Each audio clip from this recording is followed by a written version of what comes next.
உள்ளாட்சி அரசு செய்தியால் இணைவோம். நிச்சயமாக கோவைக்கு தேர்தல் அறிக்கை குழு அமைச்சர் இங்கே இருக்கக்கூடிய நிர்வாகிகளிடம் கலந்து பேசி தேதியை முடிவு செய்துவிட்டு நிச்சயமாக இங்கே இருக்கக்கூடிய தொழில்துறையினர், அது மட்டும் இல்லாமல் விவசாயிகள் என்று பல்வேறுபட்ட தரப்பினருடைய கருத்துக்களை கேட்டுத்தான் இது முதலமைச்சர் எங்களுக்கு தந்திருக்கக்கூடிய அறிவுரை என்னவென்றால், இது மக்களுடைய தேர்தல் அறிக்கையாக இருக்க வேண்டும் என்பது, அவர்களுடைய எதிர்பார்ப்புகளை சொல்லக்கூடிய ஒன்றாக இருக்க வேண்டும் என்பதுதான் கருத்து.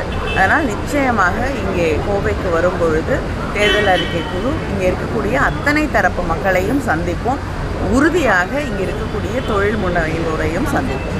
இங்கே மக்களுடைய தேவை என்ன என்பதை கேட்டு தெரிந்து கொண்டு எதையெல்லாம் செய்ய முடியுமோ அதை வாக்குறுதிகளாக தேர்தல் அறிக்கையாக உருவாக்க முடிவு செய்திருக்கிறோம். அதனால் எண்ணிக்கை அப்படிங்கிறதெல்லாம் கணக்கு கிடையாது.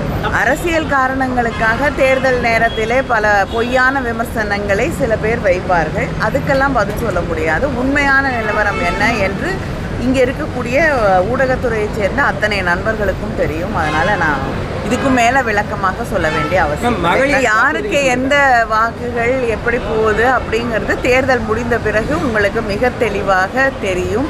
நாங்கள் நிச்சயமாக உறுதியாக இருக்கிறோம். அடுத்த முறையும் நம்முடைய திராவிட மாடல் ஆட்சி தொடரும். முதலமைச்சர் தளபதி அவர்கள் முதலமைச்சராக தொடர்வார்கள் என்பதிலே எந்த சந்தேகமும் இல்லை.